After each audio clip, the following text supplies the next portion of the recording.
how you can choose the right niche for you. So we have 4 steps to make things easier and more structured when you are trying to look for what niche you should have.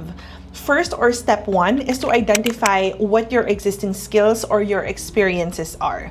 So for me, my most recent experience was a wedding and events planner. So I do a lot of things for my business and for my client. And that's why when I was looking for a remote work job, being an executive assistant with a job description really is what stood out, because that's where my expertise is: calendar management, inbox management, business management, project management. So that's where my niche is, or my specialty is. If you are someone who has background in nursing, just like what I recently mentioned, then you can be a medical VA.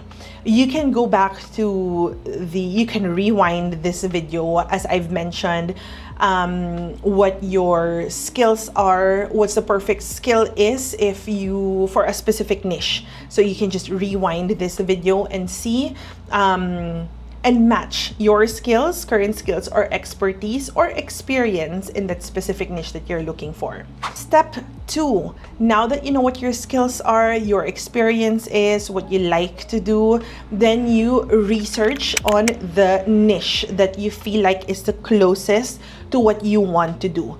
Research on the tools that you need to learn, try to follow content creators that are sharing, that are expert in that specific niche that you want to learn, and then do all of your research, prepare, create some sample scenarios, create your portfolio even if you don't have a client yet, and then focus on that, and then you can learn more about that specific specialty.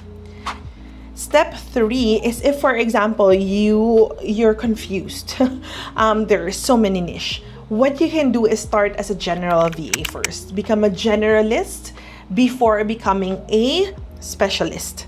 So you can take that route. You can offer a general VA so that you can have a taste of what being a virtual assistant is, or you can become an EVA immediately, but make sure that you do your research, and then you can dive into that specific niches as you go along, and that's when you'll start offering a specialty. And step 4 is to make sure that you test the market. Try to have different freelance jobs, especially if you don't know what your specialty is.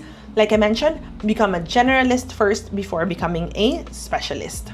I know that there are many freelance or remote work specialty out there. There's so much more than what I just mentioned, which means there is a lot of work out there for everybody. As long as you do your research, as long as you prepare, and as long as you make sure that you read the job description before applying, don't be trigger happy when you're applying. Make sure that you read the job description and see if that's something that you can already offer. I know it also feels like the virtual assistant industry is so saturated, but there is still a lot of work out there that's available for everyone. You just have to make sure that you brand yourself properly, you prepare for the role, you do your research, and you read the job description. In the next episode coming in on Thursday, we are going to talk about what an executive virtual assistant is, since we're already in the road of niches. And that's my expertise. I will introduce to you what an executive virtual assistant is. I will try my best to go into the details and the meat of what an executive virtual assistant is, so that if that is something that you feel like you can do, then you can join me, because I am constantly hiring executive virtual assistants. I do post job postings for EVAs that will be in the description down below. So if you feel like you are ready to become an EVA after watching that video next week, so make sure that you watch next week, then you can start applying. The next thing that you're going to do is, of course, like this video, subscribe to my channel, and hit that notification button so that you will be alerted once that video is available on Thursday. Thank you so much, everyone, for watching. I hope you learned a lot, and I hope this also excites you on your path or your journey in becoming a successful remote worker or a virtual assistant. And I'll see you on our next video. Bye.